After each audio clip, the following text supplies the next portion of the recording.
Hello दोस्तों, this is Vishakha Dagar coming up with next round of current affair analysis, जहाँ पे हम आपके लिए कोई भी न्यूज़ लेंगे और उसके सभी डायमेंशंस को आपको एक्सप्लेन करेंगे। अब कहते हैं जहाँ दो बर्तन होते खटकते ज़रूर हैं। कहीं भी लड़ाई हो तो ये लाइन आपके ऊपर चिपका दी जाती है और कुछ ऐसे ही खटकते बर्तन या खटकती लड़ाई हम आज के सेशन में ला रहे हैं, that is Assam Mizoram dispute. ना ये डिस्प्यूट क्या है, क्यों हुआ है और क्या किया जा सकता है, वो हम इस सेशन में अच्छे से एनालाइज करेंगे। Now let's begin with the news. This was in news recently because एक dispute happened around Assam Mizoram border, killing around 6 police officers and it resulted in blockade by Assam of the Barak Valley. Mizoram is actually saying that कि जो आसाम ने जो Barack valley के आसपास का जो road है या फिर जो भी आसपास जाने की सुविधाएं हैं उनको ब्लॉक कर दिया गया है। नाउ लेट्स अंडरस्टैंड कि ये ब्लॉकेड हुआ क्यों और ये डिस्प्यूट है क्या। उसके लिए आपको थोड़ा बैकग्राउंड समझना होगा, थोड़ा नॉर्थ ईस्ट की जोग्राफी समझनी होगी। Now this is north east surrounded by many states। तो इसमें सबसे पहले 7 मेजर जो आपकी स्टेट्स आती हैं, एक आसाम है और आसाम अपने आप को ऑलमोस्ट सभी नॉर्थ ईस्ट की जो स्टेट्स हैं उनसे कहीं ना कहीं कनेक्टेड पाता है। एंड दिस इज़ वाई जो डिस्प्यूट में आसाम कहीं ना कहीं पिक्चर में आ ही जाता है। यू टेक मेघालय, नागालैंड, मणिपुर और any other state, Assam is part of the dispute और वो दिख जाता है यहाँ पे। और जो रीसेंट डिस्प्यूट है वो आसाम और मिजोरम के बीच में है जो कि इस बाउंड्री लाइन से अटैच्ड है। Now let's moving ahead. Current dispute को समझने के लिए you have to go into little background जो कि आपके ब्रिटिश एरा से शुरू होता है, दैट इज इसीलिए इस डिस्प्यूट को थोड़ा कॉलोनियल हैंगओवर भी कहते हैं।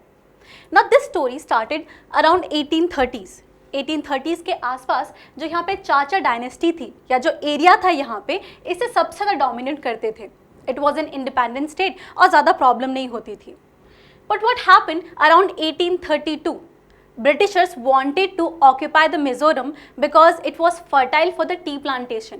यहाँ की जो लूसाई हिल्स हैं जो आप मैप में देख सकते हैं, now this is important। इस लूसाई हिल्स को आप याद रखें बिकॉज एग्जाम में इस तरीके के ज्योग्राफी बेस्ड क्वेश्चन आसानी से आ जा सकते हैं। लूसाई हिल्स कहाँ है, ये कौन कौन सी स्टेट को सराउंड करता है या किस स्टेट में पाया जा सकता है। दूसरा ये भी ध्यान रखें कि लूसाई हिल्स को ही मीजो हिल्स कहते हैं। आपने नाम में कहीं सुना होगा, राइट, ब्लू माउंटेन्स और एनी अदर वर्ड्स अगर आपको पता है तो बेसिकली लूसाई हिल्स का ही नाम है ये। ना अब यहाँ पे चाचर हैं, लूसाई हिल्स है, आसाम को ये जगह चाहिए थी बिकॉज टी प्लांटेशन की जरूरत थी। So what Britishers did that at that time they use the doctrine of lapse.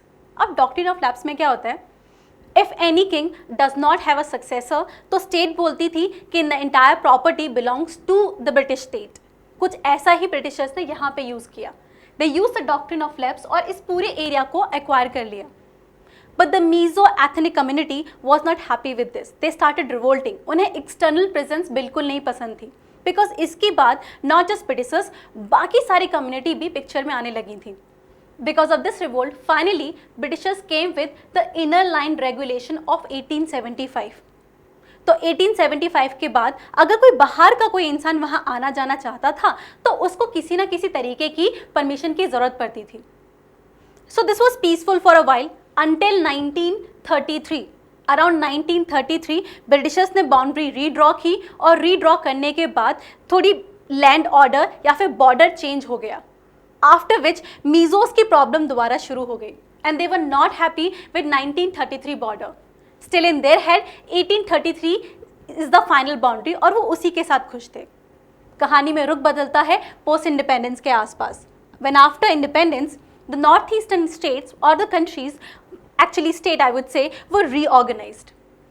Now in this reorganisation many things change. सबसे पहले तो आसाम को पूरा का पूरा नॉर्थ ईस्ट में इंक्लूड कर दिया गया, पर बाकी स्टेट्स इससे खुश नहीं थी। All other state started demanding independence, at least independence status. कुछ ऐसी स्टेट्स भी थी जो कि इंडिपेंडेंस कंट्री का नाम चाहती थी, जैसे Nagaland.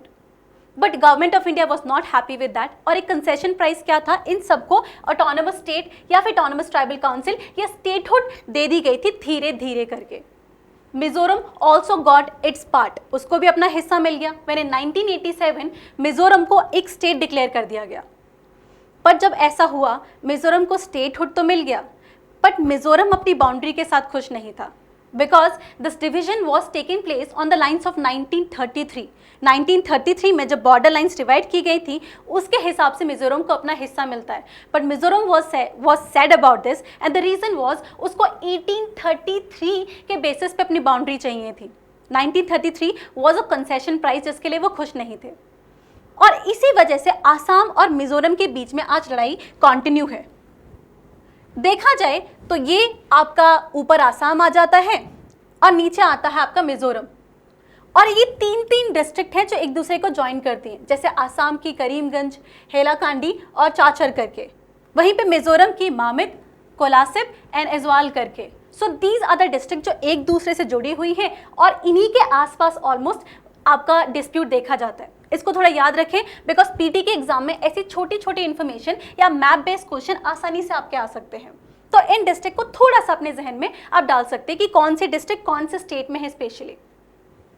Next is when you understand the nature of dispute कि ये बेसिकली इस तरीके का डिस्प्यूट है, तो सवाल ये बनता है कि प्रेजेंट स्टेटस क्या है। Now present status include a status को which was actually brought by the government of India. Government of India दोनों स्टेट्स को बुलाया गया और एक स्टेटस को बनाया गया, अकॉर्डिंग टू विच वहाँ पे एक नो मेंस लैंड भी आ गया। इन दिस दोनों जो स्टेट हैं वो एक दूसरे के साथ फाइट या डिस्प्यूट नहीं करेंगे। आफ्टर दिस ये बहुत टाइम तक चलता रहा, बट फिर भी डिस्प्यूट बहुत होते रहे। आसाम और मिजोरम के बीच की जो डिस्प्यूट की कहानी वो बहुत लंबी है।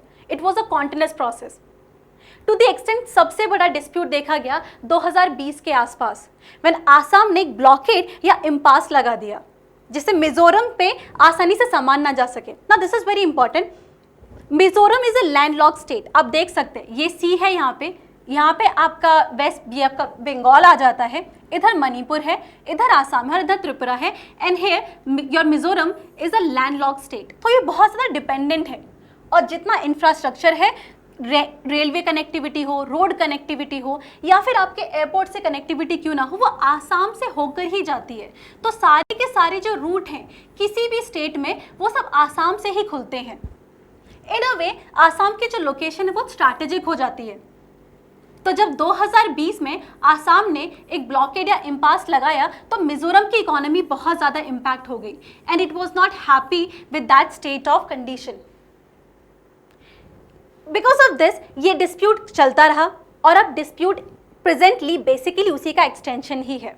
देखा जाए तो आसाम ने दोबारा ब्लॉकेड लगा दिया है, दोबारा वहाँ पे स्किर्मिस होने लगी है, और दोबारा सॉल्यूशन फाइंड करना डिफिकल्ट है। सॉल्यूशन फाइंड करना डिफिकल्ट इसलिए भी है बिकॉज टिल देन ये एक जोग्राफिकल इशू था, बाउंड्री बेस्ड इशू था, बट अब मीजोस के लिए this is an ethnic dispute as well. The reason is Mizos are afraid कि जो बॉर्डर है या ओपन बॉर्डर के थ्रू वहाँ की एथनिक कम्युनिटीज, स्पेशली मुस्लिम कम्युनिटीज एथनिक या मीजो एरिया में आ जाती हैं, जिसकी वजह से उनकी डेमोग्राफी इम्पैक्ट हो रही है। टू द एक्सटेंट वो डेटा कोट करते हैं कि फ्रॉम 1991 टू 2001 मुस्लिम कम्युनिटी की ग्रोथ रेट 122% हुई है। अब जब 122% ग्रोथ रेट देखेंगे तो कोई भी डर सकता है, बट एक्चुअली इसको जब आप ऑब्जेक्टिव नंबर में क्लासिफाई करके देखते हैं तो they are just 1.3% of population. That actually leaves a loophole कि देयर इज अ पॉसिबिलिटी कि इसको एज एन प्रोपेगेंडा यूज किया गया है। So this is where we need to work upon, या this is actually challenging part of the dispute कि इसको resolve कैसे करना है। But since in this series हम सिर्फ आपको एक्सप्लेन नहीं करते, चैलेंजेस के बारे में बताते नहीं हैं, हम आपको सॉल्यूशंस भी बताते हैं कि क्या किया जा सकता है। बिकॉज एग्जाम में आधा आंसर नहीं लिखना चाहते ना, आप कंप्लीट आंसर लिखना चाहते हैं। Now let's talk about solution कि इसमें किया क्या जा सकता है। So what you can do is you have to work on both the level, upper level that is political level, और दूसरा people based solution. Upper level इसके लिए कोई मिलिट्री या police based solution long lasting नहीं होंगे। You have to bring a political dialogue based solution. Political dialogue is something जो कि हर लेवल पे होना चाहिए। आप एथनिक लीडर से मिलो, आप बाकी लोगों से मिलो, दोनों स्टेट्स के लीडर्स के बीच में कांटेक्ट कराओ, और गवर्नमेंट ऑफ इंडिया इसमें इंटरमीडिएट कर सकती है। साथ में लॉन्ग लास्टिंग सॉल्यूशन तभी आएगा जब जो इतनी सारी एथनिक कम्युनिटीज़ हैं वो अपने बीच में ट्रस्ट स्टैब्लिश कर सके, इतनी आसानी से लड़े ना। एंड दैट इज यहाँ पे पीपल इंगेजमेंट बेस्ड सॉल्यूशन की जरूरत है, पीपल टू पीपल कनेक्टिविटी की जरूरत है।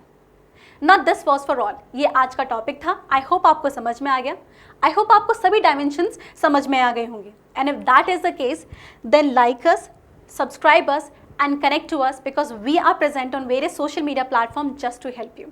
Thank you so much.